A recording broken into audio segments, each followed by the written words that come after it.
Hey everyone, and welcome to 1.21 Gigawatts. I am Peter, that is Matt. We talk about new movies on this show, and on this episode we're here because this is a tri-yearly event where we talk about a new Marvel movie because they keep pumping them out. This is going to be Thor Ragnarock. We will start spoiler free as we usually do, and we will get into spoilers about halfway through, and we will warn you, of course, before we do so. So that is the plan here. So I want to preface this review a little bit with just kind of my current, what my state was and my kind of feeling was getting into it, because if you're a fan of the channel and you watch the Influx reviews, which me and Connor do, where we do older movies, we did the first Thor movie 2 or 3 weeks ago because this was coming out. We thought, we'll do the all 2 Thor movies, and that review was a bit of a shambles because we talked about the movie for about 20-30 minutes, and then we went on for another hour on top of that about why we were kind of not that excited about the MCU anymore, why we weren't as in love with this universe as we once were, why it wasn't that exciting anymore. And, so I went into this with a very kind of neutered sense of excitement. I was just kind of like, yeah, it should be good. I mean, I like the trailers look fun, the humour seems to be on point. It looks colourful and bright. It looks kind of different from the first two, which, watching the first one again, I thought it was a bit of a chore getting through it now. I kind of struggled. And we actually scrapped the plans to do the second movie because we thought, yeah, we're going to have nothing, even less to say about that one, probably, if we try to. So I wanted to bring that up because I feel like just my mindset getting into this one is in kind of a lukewarm place to begin with, which could be good or bad depending on what the movie does, because the movie might end up impressing me because my expectations are just kind of in the middle and I'm not waiting to be wowed or anything like that. So but yeah, I'll ask you first because you are a Thor fan, Matt. Did you enjoy Thor Ragnarok? Oh yes, I did. I thought you were going to say more than that. Okay. No. I was kind of waiting for... it's as it sits right now, it's in my top 5 of the MCU. So, that's how much I like it. But I'm also a lot more forgiving of the MCU than you are when it comes to, some of the other movies. That said, I was a lot higher on Doctor Strange last year around this time. And yeah, I did not like Doctor Strange very much at all. I haven't had the urge to go back and watch it, right? And it's been on Netflix for ages now. So, but I came out of that, just like, yeah, it's fine.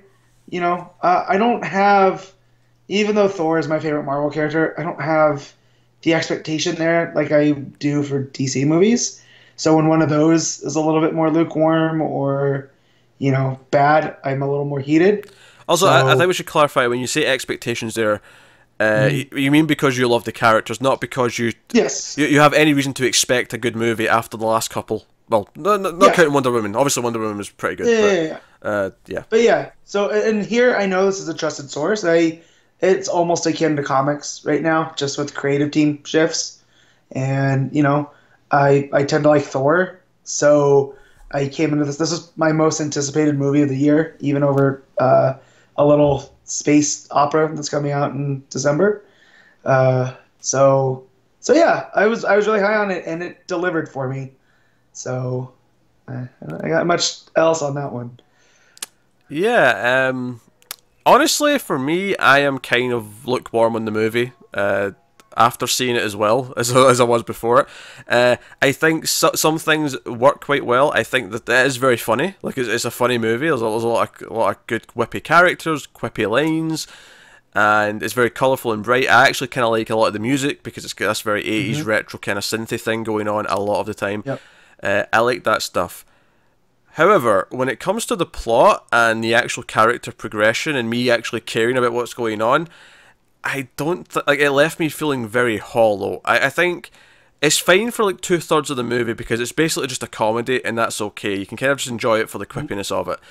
But when it got to the third act, when it got to like things are going down and we actually have to care about what's happening because they're having this big action scene to save people and all this is going on, I found myself in a very kind of bored state of mind. I was kind of like, I don't really care about them saving this. I know it ultimately doesn't matter that much because I know we're going into like, Thanos and shit in the next movie. Yeah, and I think that's part of the problem, is it being so. I mean, it's not connected exactly to the Infinity Stone story, but the fact that we know this is, I don't want to say a placeholder because it's not, because it moves Thor forward towards that story, but it's not like, with Doctor Strange, it was only focused on the Infinity Stone. I forget what even his was. Was it the time one, or because it wasn't the soul? Well, it must have been time, because it was rewinding time. Yeah, so, but it wasn't completely detached like Spider-Man was, where Spider-Man Homecoming was its, basically its own thing that kind of touched in just because of the connection with Tony Stark. So this was kind of in the middle ground, and, I can see I can see not just Pete, but other people being like, yeah, okay, well, let's get to Infinity War. I think, because that's the bigger stake. You know what I mean? That's Thanos that they've been teasing since. I hope it has stakes, because honestly, my big problem with the MCU for the last couple of years is that it feels like there's no stakes in any of the movies. It feels so cookie cutter at this point. It's kind of like, some people want to defend them like tooth and nail, but honestly, they do have kind of a formula problem where it's like, okay, it's the Act 3, it's time to have the big fight, and I feel like this movie in particular glosses over any kind of character progression. There's very little in the way of arcs, and even when there's supposed to be an arc, like, I don't think it's a spoiler to say, Valkyrie's character played by Tessa Thompson, who I like a lot. Like, the cast are good in the movie, it's not the cast's fault, but she's this disgruntled, she used to be, or she is Asgardian, but she's been away, she doesn't care anymore, and it's not, I don't think it's a spoiler to say that her story in the movie is supposed to be that Thor convinces her to once again, like, be a hero and take up arms and go back and care. But the problem is that it's not really an arc, it just kind of happens in the middle of the movie. It's like a light switch going. It's like one moment just kind of flips it, and it's like, okay, yeah, I'll go back and be a hero now. And that's all it is. There's like no actual progression there. There's no build to it. There's no inner struggle. It's just, here, one moment, boom, okay, she's on board now. Well, see, I like that they kind of played it as a mercenary for hire, right? Because that's what she was. Like, she didn't have a name. She was... what was the term? Searcher or scavenger. 142 or something like that. Yeah, she had 142. So when we're introduced to her, she's basically nobody, and then through Thor putting it together, he realizes she was a Valkyrie, and that becomes her title. Like, Thor's his name, not just his title. And same with Loki. So we're her just to be Valkyrie, and then she joins on because of connections to Hela. So, and I was fine with that. At this point in the MCU, I'm okay with plot just driven, like for an action movie, and because then it differentiates from other movies. So, like, Spider-Man. Matt, but good action movies still have character arcs, though. Yeah, like, again, I'm in for Thor. Like, I've already gone through 2 movies and 2 Avengers movies. What type of arc is he going to have that's going to make him different? It's just like comics. Like, no, you can have an arc. Like, there's no reason why you can't have an arc in the 3rd movie or after 2 Avengers movies. Yeah, but I don't necessarily see why that's something to, like, hang it up on. Like, you can still have a plot driven, and it's fine. Like, you can still just follow the story and go on that way. It's Thor and it's Hulk and Loki. These are the characters that we know from the last couple movies, and they're on an adventure together. Yeah, a hollow adventure where there's no stakes and you don't really care about anything because... And I completely disagree with that, because I was fully sold in from the moment he gets to the Sakaar. And, how he ended up there, and the stuff with Ragnarok itself. So just to explain, Sakaar's this planet, this is where the gladiator combat happens, where he ends up in this trash planet, where you have all this stuff going on. And here's another thing, is, like, I was having fun on that planet, because, again, it was playing like a comedy, everything was kind of funny, and whatnot. And I think the movie skips a lot of beats, because I was expecting it to sort of turn into what it was going to be at the end, but I was expecting it to go through certain motions before it got there, like convincing Valkyrie, like whatever Thor's arc was going to be. And Thor just doesn't really have one. And like you can't have plot focused movies. Like, you know, I'm someone who likes slasher movies. Not like slasher movies have arcs, but No. they're short and to the point, and they're just about killing. But I think in a movie like this, where we're supposed to care about the stakes at the end of the movie, whether they're saving, you know, they're saving Asgard, and I feel like there's no one in Asgard I actually care about. Like, it's just like a nameless population, or a faceless population, I should say, not No, but nameless. see, but I mean, Heimdall's there, and he's the hero in that. You know, so Well, yeah, but that's the point though. Like, he's a it hero. keeps cutting to him in him saving those people because as we learn. But You know, that's my the point, moral though. of the story. He's a hero helping the people. He's not actually Yeah. the people we're saving, necessarily. It's just this... Especially since the first two movies, you hardly see anyone in Asgard. So this movie, all of a sudden, there's all this population that we're supposed to care about saving. And I don't know. I just... It got to the end, and I'm like, I don't really care about it, this city, or this planet, whatever you want to call it. I don't know if maybe it's just my familiarity with, you know, Norse mythology and Ragnarok in and of itself. But as soon as they tease Surtur in the beginning, and it's his mission, you know, he's in the mythology. Who's Surtur, Matt? For the audience, who's Surtur? So Surtur he's basically the big bad in Norse mythology. He's kind of their Satan character. He lives in Muspelheim, which is this lava. It's basically Mustafar. That's where Mustafar gets his name in Star Wars, right? And he's this big fire giant. And Odin had locked him away for eons. But when Ragnarok happens, which is the Twilight of the Gods, the end of their story, he shows up to Asgard, and it's his mission to destroy it, while it's not the Vanir. Is it the Vanir? The Aesir. While it's the Aesir, so that's Thor, Odin, Balder. While it's all of them, it's their order to try to prevent it, and, you know, because it's a tragedy, you know, no one survives, not even Surtur, and everything starts again. So it's a rebirth of this cycle. And I liked here that once they introduced Surtur in his mission that he tells Thor, once I reignite my fire, I'm going to destroy Asgard. And so I felt that was enough stakes for me because you never really lose Surtur's presence. Like, he's kind of always lingering there because of Hela, you know? And I don't know if he is. Like, he's kind of just a joke in this movie, to be honest. He's kind of a punchline.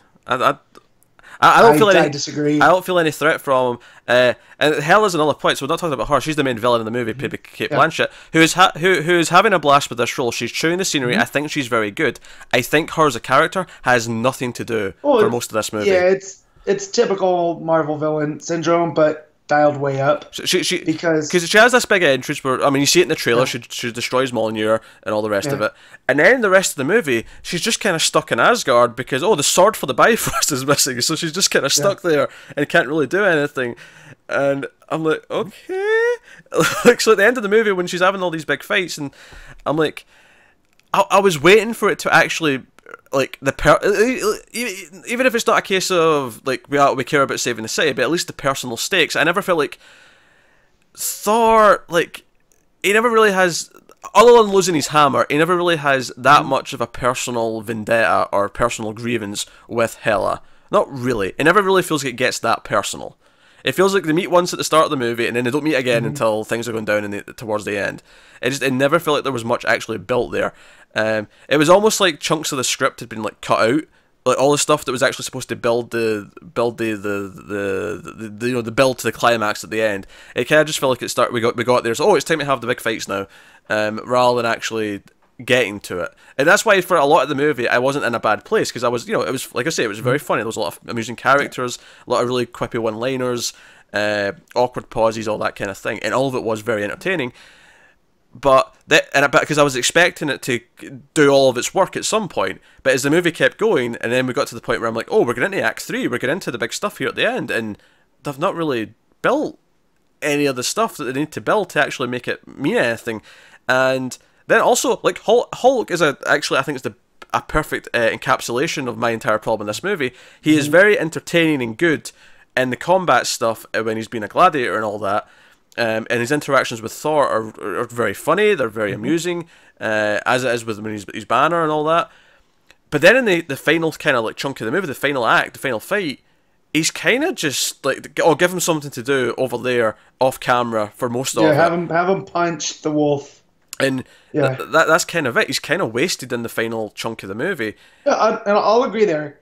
I feel like they didn't know what to do with him because he can't fight the goddess of death because that's Thor's role, you know. So what do you have him do? So yeah, I'll agree there. And it's another problem with the movie here is that it brings up ideas that it doesn't do anything with.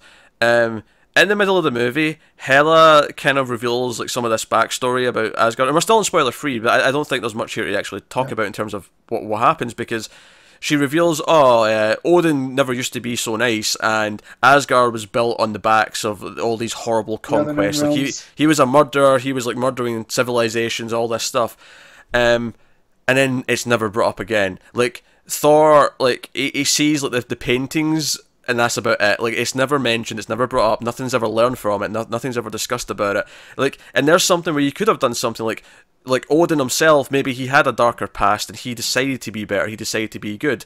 And maybe Thor could relate to that, and maybe a story beat would come out of that. Oh, but it never does. Nothing. And well, maybe I'm just projecting then, because that's what I took his lesson of Mjolnir being worthy was. Because when you look at Thor from the first movie, and he's just rash, and he, runs into Jotunheim and causes problems, and that's what gets him cast out to Earth.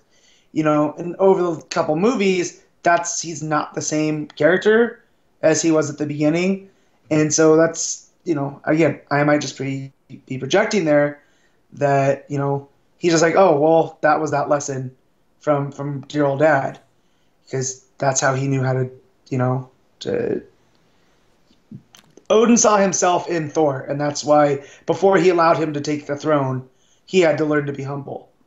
So I don't think that's really in this movie. I think it's maybe, even if that's kind of there, it's kind of harkening back to the point of the first movie again, not really doing anything in this one particularly.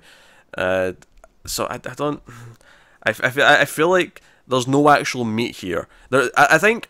To be positive for a couple of minutes, I do think it is light and fluffy, and it is very funny. Like, when they're on the main planet, it is very amusing. Like, you've got this, what was the character's name? Korg, who's actually this director, Waititi, who's voicing him with the New Zealand accent.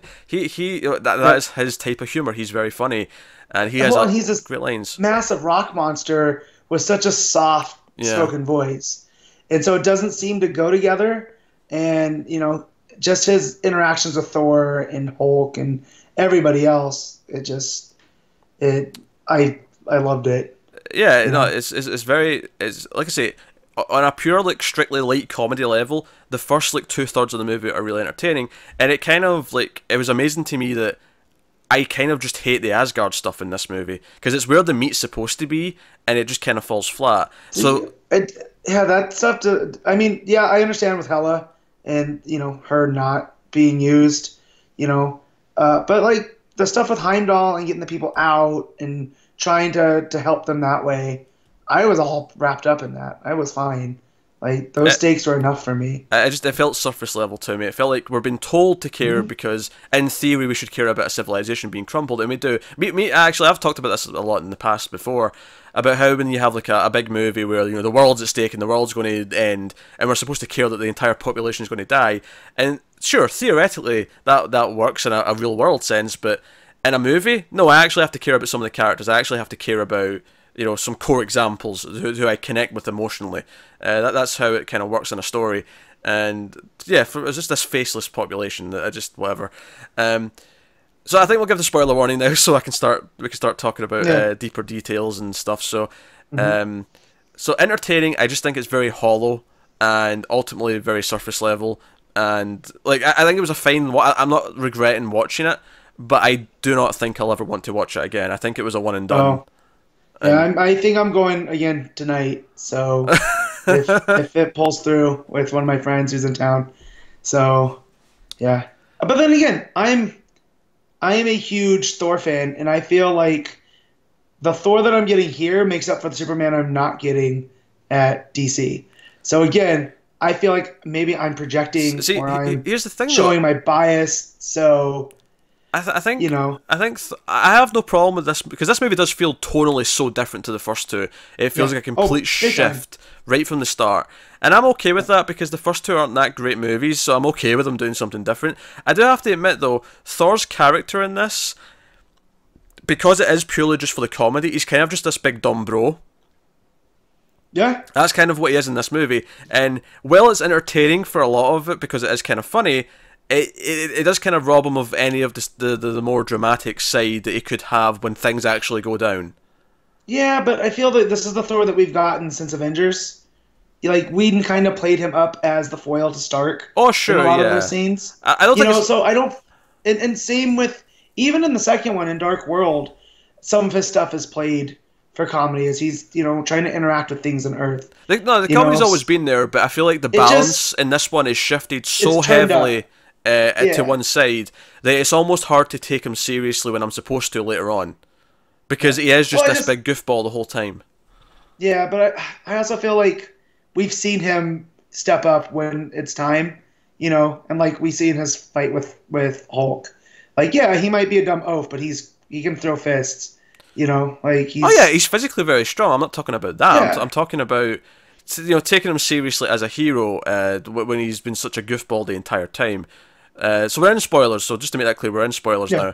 now. Like when he throws the ball and it bounces off the glass and hits him in the head, it's Yeah. like that was a very funny moment. But like, are we crossing a line here where your hero's too goofy to take him seriously later on? And that's not to say that I wasn't having a blast. Like all that stuff when he's like trying to when he's fighting Hulk and he's doing the little the little poem or whatever it is to get there's like Yeah. the sun is falling down, the sun is setting, and he's trying to Setting. and then later on when he's back to Bruce Banner and he's he's worried that he's getting agitated and he's starting to go a little bit green. He's like, the sun is setting, the sun is setting. He just keeps saying it over and over again, and Bruce is like, stop saying that. But even Bruce actually feels kind of shifted in this movie. He feels like he's more there for comic relief than he usually is. I like this because we've gotten like Super Scientist Banner in the last two Avenger movies because Marvel can't make a Hulk movie for whatever rights issues. I forget who has them. Universal. So he's only showed up in other other characters' movies, if you will. And so here I liked the fact that he's been Hulk for 2 years because on Sakaar, time moves differently because when Thor shows up, him and Loki fall through the Bifrost, and that's where they end up in Sakaar, which we're told is where everything that's lost ends up. So they get lost, they end up there. Even though through Thor's perception, they've been separated by 30 seconds, Loki's been there for weeks, and Thor has just arrived. So we find out that Hulk's been there for 2 years, and he's been the Grandmaster's champion. And he's been Hulk for that whole time. So I liked when Banner... Well, it's 2 years from Thor's perspective. It may actually be longer for Hulk. Well, yeah, but yeah. So there we go, because he's disappeared from Ultron 2 years in Thor's perception. So as far as he knows, he's been Hulk for 2 years. And so when he becomes Banner, when he sees that image of Black Widow, I liked how kind of neurotic he was. Like it's maybe done some things to his brain, not reverting back to Banner in a timely manner. Kind of, this is to bring comics into it, but kind of like Clayface in Detective Comics right now. Or if he's the monster too long, he loses pliability, but he has to return. He can't be in human form the whole time. So I like that they brought that element to him, and he was a little shaky and jumpy, and I can understand that. He wasn't super science. No, I don't have as much of a problem with his portrayal as I do Thor. And even with Thor, I don't have that much of a problem with it because it's actually some of the best stuff in the movie. It really turns it into more of a farce than it does actually make me take it seriously as a heroic movie about saving people. It really is all about... And I was expecting it to be funny, but I was expecting it to have a tighter handle on the actual emotional core story, which it doesn't really do. It just kind of glosses over things. A lot of Loki's beats feel kind of repeated from Dark World. Yeah. But then again, I like that Thor didn't fall for the tricks, and I liked how he kept throwing rocks through him because he knows he's an illusion. Yeah, and when he throws the rock and it hits him in the face when he's actually there, it's a funny moment. But that's kind of what I'm saying, is the humor's really good. It's just, but the core... Well, I just mean, on the character level, like, he's not going to fall for the illusion, and when they're supposed to, run off and get off of Sakaar, he's trusting Loki, and Loki, turns on him, but Thor had already counted for that. So I like that basically Loki's been this, who he always is, and Thor hasn't. Thor's, you're not going to get me with that again. Versus the second movie where it just felt like that was the entire thing. Like, oh, maybe Loki's good, maybe he's not, and we kind of even don't know by the end of that. So here it was definitive, and I kind of liked anti-hero Loki here. Teaming up with them to help taking out Hela at the end with Valkyrie. I thought that was pretty cool.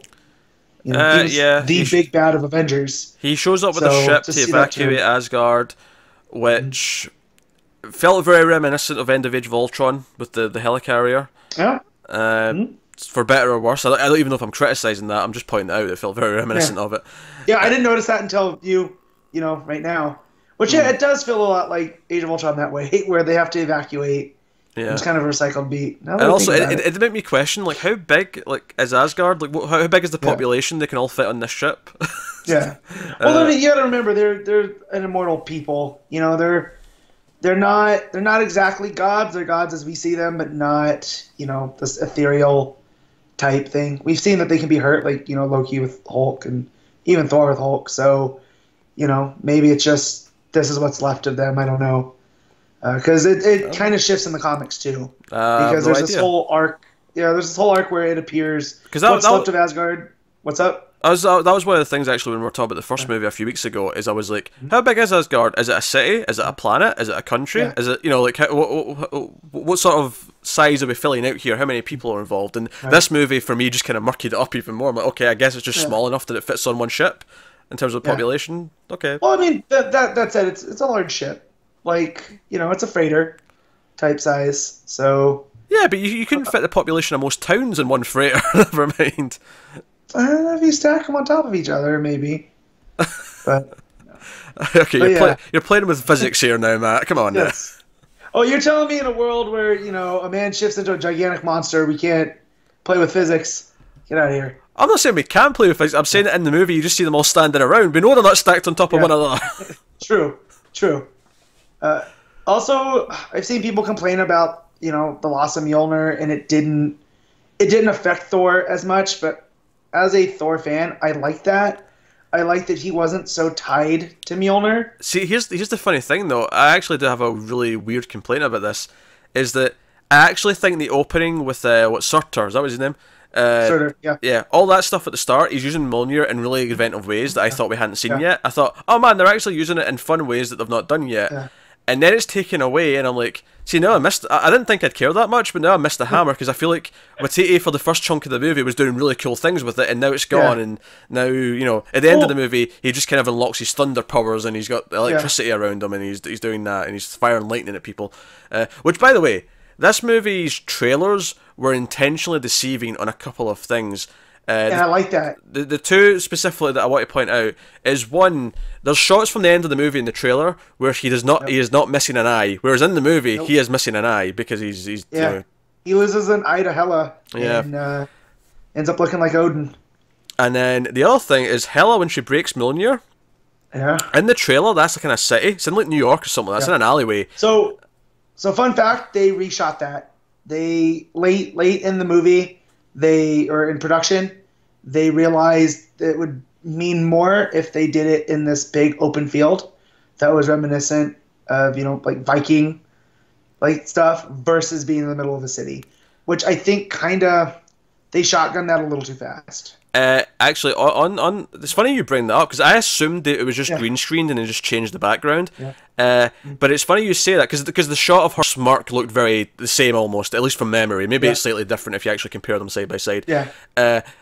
But funny you bring maybe that they up. Just re-80 Yeah. Maybe. Funny you bring that up though, because I actually thought a lot of that scene. So basically, Thor, after fighting Surtur, goes back to Asgard. And obviously there's a very funny scene where Loki pretending to be Odin, this is the other thing, the big cliffhanger from Dark World is just treated as a big joke, where Loki is just having people put on a play to worship Loki.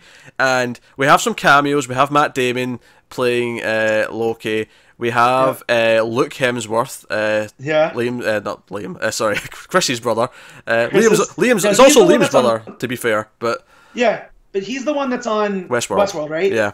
Okay. That's who that is. Because I was like, I know who that is, and then it wasn't until we're sitting in the, waiting for the mid credits, and I see, actor Thor, and it said Luke Hemsworth. I was like, Yeah. okay, that's Westworld. And then you had Sam Neill as Odin in this play, who of course was in Waititi's last movie, Hunt for the Wilder People. So obviously they seem to like each other.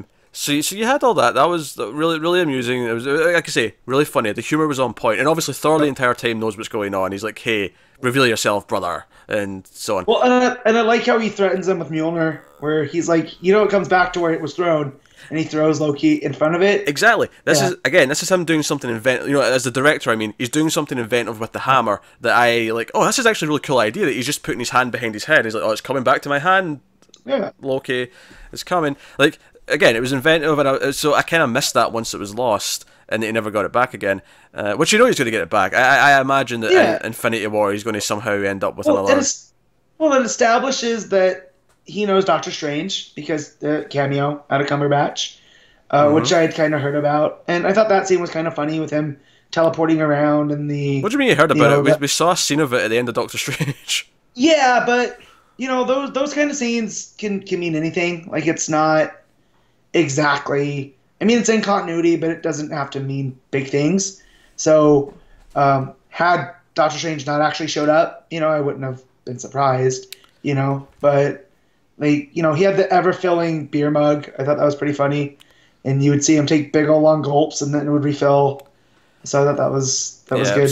So basically, after this Asgard stuff, he's like, okay, where did you put Father? Where's Odin? Oh, he's on Earth. So they go to Earth, and he goes to Doctor Strange, or Doctor Strange intervenes and like traps Loki for a bit because he's dangerous, and then he's like, "Oh, by the way, he's been falling for 30 minutes." Yeah, your father's in Norway again, Viking territory, and I thought this entire scene in this field at the edge of this cliff in Norway, I thought a lot of it looked really rough in terms of green screen. Like every time it was like a wide shot of like behind Odin looking out at the sea, I thought that looks fake. There's something off about that, and it shouldn't look fake. It's just a shot of someone looking out at the sea. This shouldn't be a shot where I'm going, oh, this looks wrong, but it did. It looked really off. And then Hela shows up, and I have to critique the change a little bit since you said they actually reshot it, because I feel like visually this is a really boring scene because it is just this big empty field. Yeah. But see, I thought it helped with the Viking iconography. Is that what the term is? Sometimes I'm bad at speaking. Iconography. Boom. Iconography. Done it. There we go. Took me a second, but we're there. But yeah, so I'm checking right now, and it said it was a reshoot because it was supposed to take place in an alley. But who knows what that means? If it was just they chroma keyed it and they may have done. Yeah, some of it I think was. I do not think for a second that Anthony Hopkins was there for half of those shots. Yeah, but it says here that Waititi said that it was distracting from the emotion of the sequence, so it was changed to take place in Norway. And I don't know, I hope it's included on the Blu-ray, because I'd like to see how different it would look, because it would be, I think it would work in a way that it's, like counterpoint in music. I feel like it would work that same way, because they're having this, discussion about what it means to be a god, and Odin's time is coming to an end, but we're in like this new center of civilization, so I thought that would have been kind of cool, but who knows. So that's kind of the setup of the movie. They go through the Bifrost and they get shot back out into the planet. We should talk about some of the other characters though. I'm curious on your feelings as to how, well, first of all, where the hell is Sif? Secondly, the Warriors 3 all get killed off extremely quick, especially the first two. Like, she just walks out of that portal and just kills both of them. And Volstagg and Fandral drop like flies. Hogan puts up a bit of a fight, but it still dies in one scene. Which, if you're going to get rid of the Warriors 3 to kind of show how dangerous Hela is, why not make Volstagg the one who's been endeared to the cast, or to the cast, to the audience through scenes in the last one, He's the guy that's always hungry, played by Ray Stevenson, which I don't even... Was that him this time? I think it was. And I think it was Zachary Levi playing the other one. So basically, if you're Zachary Levi and you get stabbed by Hela, you just go to the Rock of Eternity and become Shazam. You become Shazam, Yeah, which I'll agree there. That upset me as a fan of the comics and that, just because it's the Warriors 3. Like these guys are it felt like they were Thor's, just shitting away characters that people cared yeah, about from the past movies, yeah, and then like so at one point there's like a hooded figure like sneaking up to the Bifrost to steal yeah. the sword, and I actually thought, oh, I bet that's Sif because Sif has to be around, and then she never is. It's actually Heimdall, and I'm like, so Sif is never mentioned. She's never brought up. I mean, at least Jane, there's one line of dialogue about her dumping Thor. So you're like, okay, that's why she's not here. He Yeah, dumped sure. her. Yeah, and I feel like the opposite would have been better. Like, I don't think we had to address Jane. I feel like we had to address why Sif is not on Asgard. Yeah. Where the hell is she? What's going on? Exactly. And if she does pop up in well, another movie down the line, I feel like we're going to have some really awkward line of dialogue about where she was that entire time whilst Asgard was dying. Just it felt I weird. wonder why she wasn't there. It almost is like they just didn't write her in to the story. You know, it wasn't like they couldn't get Jamie Alexander, so they just didn't use her. But it feels like she has no. I mean, that would have been cool to have her helping Heimdall. Was she busy like with a TV show? Was she not contracted, and then because she had read she was going to be killed off in one scene, she was like, "Yeah, nah, screw that." Yeah. Like, what is the thinking here? I don't know. I'm curious as to what the reason is. So I don't know. Yeah. But yeah, that was like a weird choice to me. Yeah. But I agree there.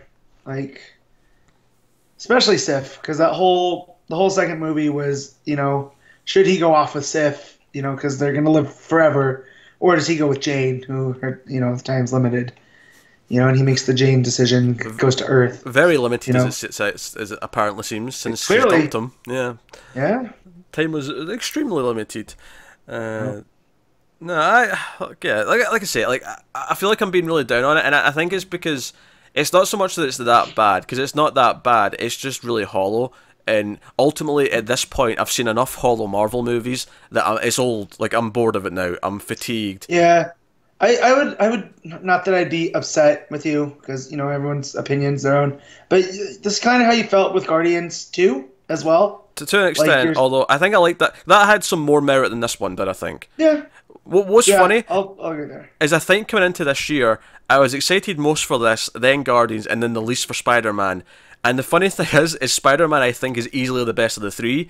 And then I'd put Guardians and then this at the bottom. And Guardians has some better ideas, some better moments, especially with Rocket and Yondu. Like, I like that stuff quite a bit. Yeah, in it's that a bit movie. more personal, I think, than this. I had problems with the other plot though, with the planet and, you know, Star-Lord's dad. I wasn't as keen on that stuff.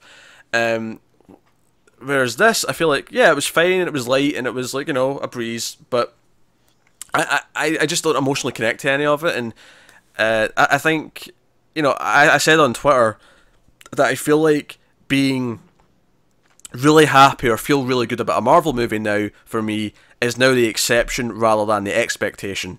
And that feels kind of bad, because I remember this felt really exciting for the first couple of years. And we're now at a point where, like, you know, I didn't like Doctor Strange. Civil War, whilst entertaining, I thought left me kind of feeling lukewarm. I wasn't as into it as everyone else was. And I'm at this point now where this year, I like Spider-Man, and I think the reason why I like Spider-Man so much is because at its core, there was a story, it was this coming-of-age story about him learning to grow up and learning what he's doing wrong, and it was a very human story, it was very personal, and you had a lot of likeable characters, and you had all these other things going on. This one was stripping away the meat and just leaving the light stuff on top, which is fine, but it you know, it's fast food. It's like, oh, I'm unfulfilled. I had a friend of mine say that it wasn't a deep dish, and it was a thin crust, and I was just like, yeah, but I like thin crust, so that's a bad analogy. Yeah, I like thin crust better as well. I don't like deep dish. You know what I mean? So, but I get what you're saying, you know. But again, you know, I was able just to enjoy it as this plot driven. I wasn't looking for these, you know, character arcs and whatnot. Like, now that you pointed out Valkyrie, it is a little bit more problematic, because at the time, I just looked at her as a mercenary, but, you know, like, she's not. She has this badass moment where she gets off the ship and she's put her white costume on and she's walking in slow motion and there's fireworks going off from the ship because it's the Grand Master's weird, you know, party gangbang ship.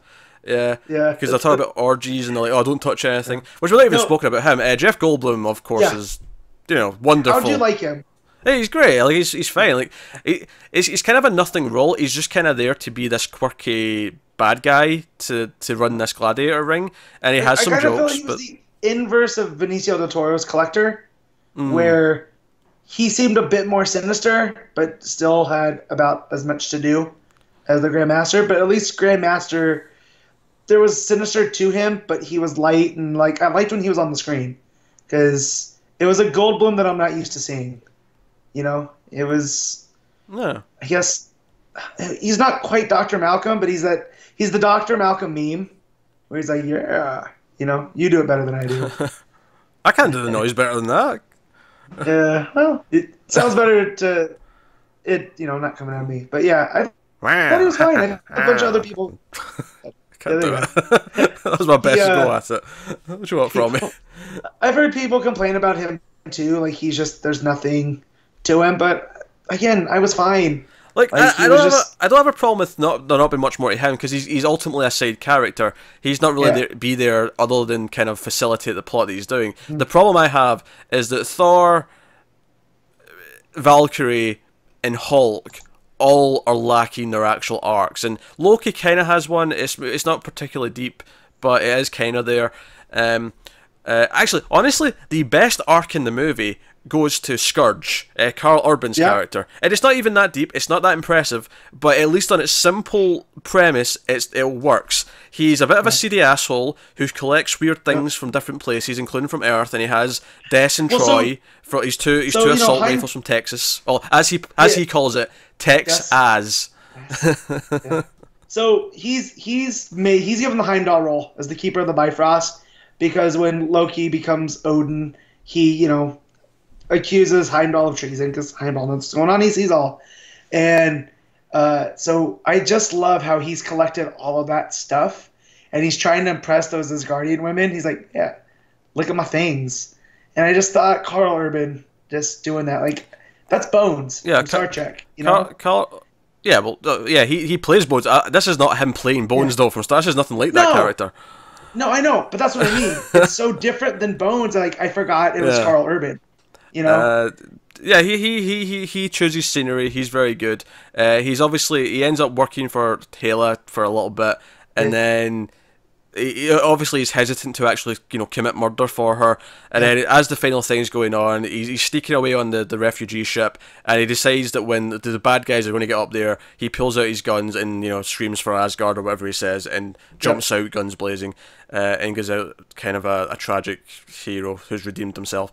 Like I say, he actually kind of had an arc. Like he had, and that's kind of the problem. He shouldn't be the one with the best arc. There should be some core thing to the story that actually is the point of the movie, and I don't think the movie has a point really. I see. I liked Thor's. You're the god of thunder, not the god of hammers. Like I liked that whole. Him losing Mjolnir was a lesson that he doesn't need that. That was just his focus. Yeah, as much as I love Mjolnir, and what does he really learn though? Like what lessons he actually? Okay, sure. You don't need the hammer, but that's not really that much of a lesson. It's just kind of just that he has this this incredible power to him that he can tap into. He's and he's not Hela, whereas Hela it drove her mad. Because she was the sword of Asgard and all of this. She was a goddess of death. He can have it and still be, this, I guess, good leader. Because that's what it boils down to. Now that when the spoilers is, that Asgard isn't a place, it's a people. And, I really, that resonated with me. But again, part of my own bias, because that's like a Viking creed. The Viking Age wasn't one specific group. It was this entire area of the world of the Norse, of Norway and Denmark and Sweden. And so the Vikings, they didn't come from a place that was all people. And I thought that was, nicely put in there. I don't know if anybody else picked up on it, but, I did. I don't know. I feel like there's no real arc there for Thor. I think that's a problem. It's your main character. The whole thing, it's actually funny because at the end we're on this ship and they've got the rest of the people there. And he's been essentially throned as king because Odin's dead and the new king. It plays the main theme from the first movie, and I kind of chuckled to myself because if I hadn't watched that a few weeks ago, I would never have recognised that music. So I had a little chuckle too because the music typically in these Marvel movies is very forgettable, I think. Yeah, I agree. But yeah, although here though, Danny Elfman on the synths, that surprised me because Was this Elfman? Yeah, it was Danny Elfman. Mark Mothersbaugh, other 80s techno guy. My bad. Danny Elfman's not a techno guy though. Ooh, how did you confuse that? Yeah, it's Mark Mothersbaugh from Devo. Never mind, my mistake. Yeah. What? They're the same in my head. One did the Rugrats theme, the other did the Simpsons theme. So, yeah. Well, that's why it didn't sound like Danny Elfman. What a weird. Yeah. People, this is how much I pay attention to scores. Because I confused two people that I should not have ever confused. Yeah. I read Mark Mothersbaugh and thought Danny Elfman. That's how bad I am. Danny Elfman always sounds like Danny Elfman. That is the key to Danny Elfman. That's why I was surprised. Like, it was Danny Elfman since it didn't sound like him, but no. Much more sense that it's Mothersbaugh. And I knew that. I saw that in the trailer. Or in the credits. So, yeah. My bad. Yeah, and so they're going to Earth at the end of the movie, because we'll take refuge here, because Thor's, of course, become quite attached to the stupid little blue planet that is us. And Loki's kind of like, will they be happy with me coming back? I mean, I kind of tried to invade the planet with an army, and maybe people got killed because of me. So I like that they brought that up. At least they addressed it. So we have this mid-credit scene, right? Mm-hmm. Where they're still on the ship, and then this much bigger ship on the way to Earth appears, and you assume that it's Thanos related, right? Yeah, it has Sanctuary 2 is what it's been dubbed. And obviously, like in the Infinity War trailer, which technically has not been released, but if you've seen the leaked version or you've heard the description, you know that the Guardians find Thor floating in space. So I have to imagine that this ship's going to end up destroying this refugee ship. Yeah, it's Guardian. At the very least, Thor's going to go out to fight them and get his ass whipped and end up in space. But again, he may have had his hammer in that scene, so maybe that is much later in the story than I'm thinking. But so that was kind of the big thing. So big threat next movie, and it was kind of like this double-edged sword of, okay, on the one side you're kind of telling me, okay, this story in this one wasn't really the meat and potatoes. The next movie is the meat and potatoes. But then on the other side, like, I'm kind of worried, like, because up until now they've not really done a great job of actually giving the movie stakes or making the villains feel like they're actually dangerous or have much of a presence. And I feel like Thanos should feel that way. Thanos, all this build up, but I am very worried that they're going to whiff on him and he's going to be the weakest part of the movie. I'm really worried about that. That said, I felt James Gunn used him fairly well in the first Guardians. Like, you felt his presence, in dealing with Ronan and Nebula.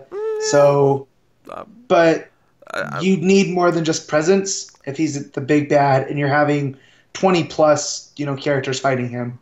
Yeah, I'm concerned about that right now, especially given that I'm currently feeling a bit down on these Marvel movies. I feel like they're very formulaic. I'm feeling like they're not doing much for me anymore outside of some I was examples. almost going to say, but the Russo brothers, but you weren't that big on Civil War, so I wasn't. Maybe I've not watched it since it came out. I'm going to rewatch that at the very least before Infinity War.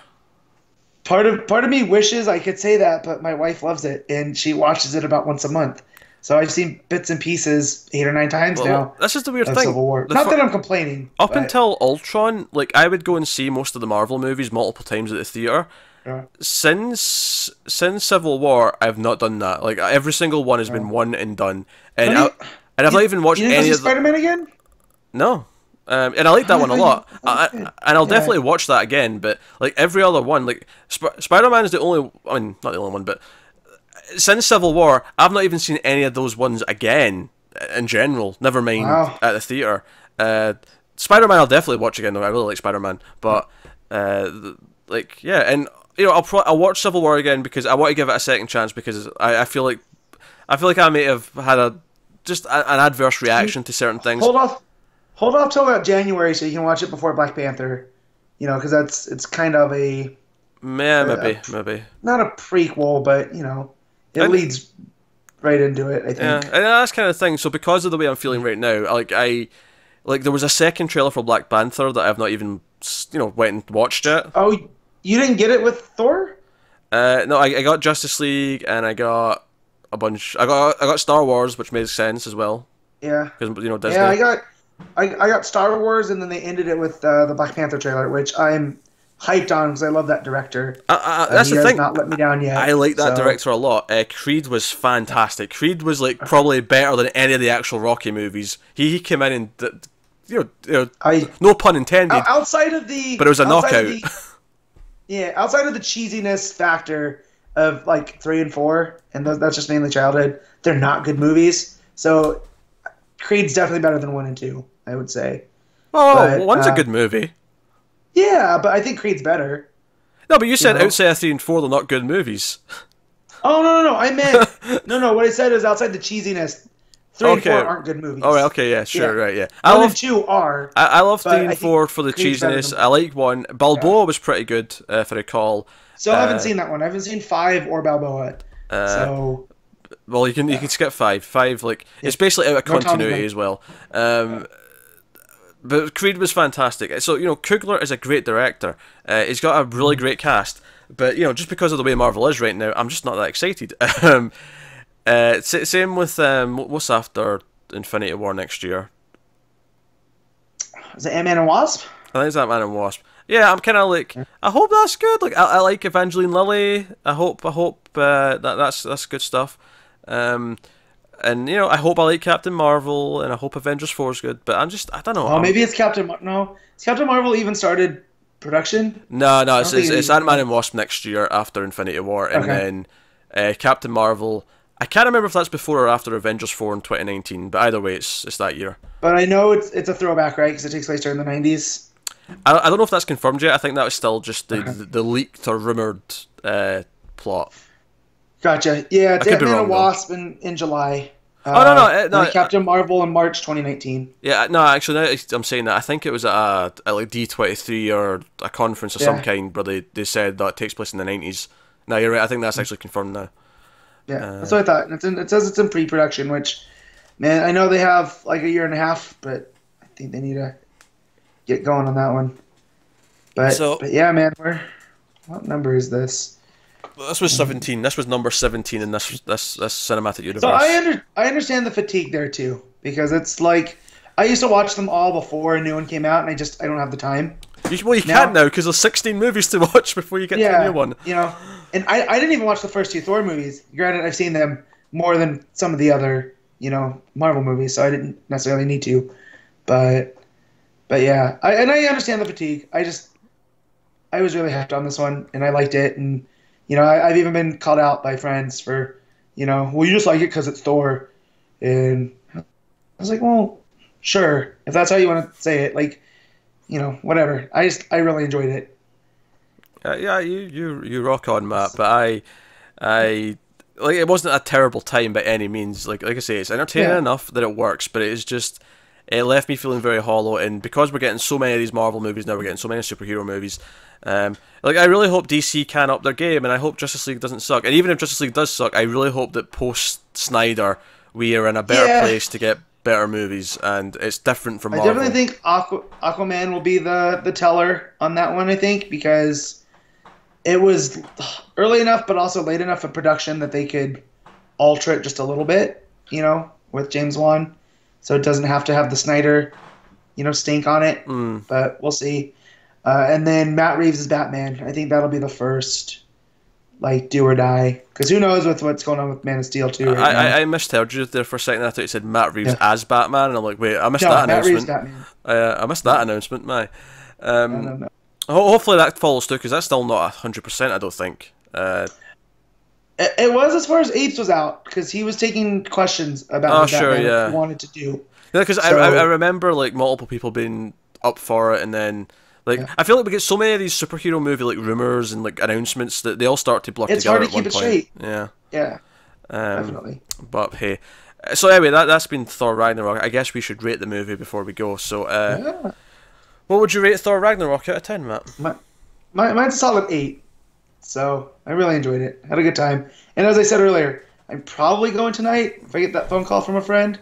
So yeah. 6 out of 10 for me.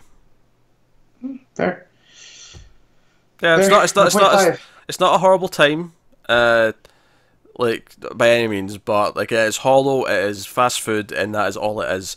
And I will be surprised if I ever feel the need to watch it again. So, I have too many movies to watch, not enough time, and rewatching movies that are just kind of in the middle is kind of something that I don't do as much anymore. So, there you go. That's Thor Ragnarok. So, by all means, let us know in the comments below what you think of the movie. Like, subscribe, all that stuff. Get us on Twitter at mail_fuzz for channel updates. If you want to support the channel, head over to patreon.com/mailfuzztv.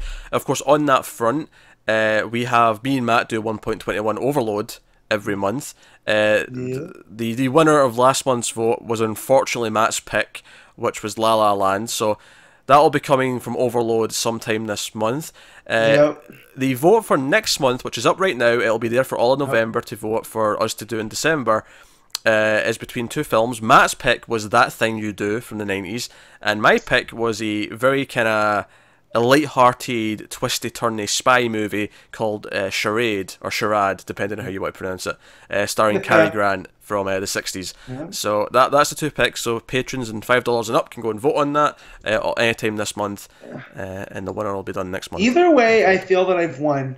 So, because it's not one of these atmospheric movies being held over me. So I'm more than keen to watch Charade, but I'm also, I think people would really enjoy That Thing You Do. So there was suggestions in the Under the Skin comments for more things for me to pick to upset you. Don't do it, guys. One was Inland Empire, which would be the most hilarious thing ever. Isn't that like 4 hours long? No, it's like 2. Oh, okay. There's one that sounds like that. That's like 4 hours. I don't know. Maybe that's Southland Tales. I don't know. Oh, I've seen Southland Tales. Southland Tales is an insanely stupid movie that is all over the place. Southland Tales is someone trying to do David Lynch and being a complete mess at it. So I mean, maybe that is worth a discussion at some point someday. But so no, that is us. So thank you once again for watching. Keep watching movies, guys. We will see you next time. Goodbye.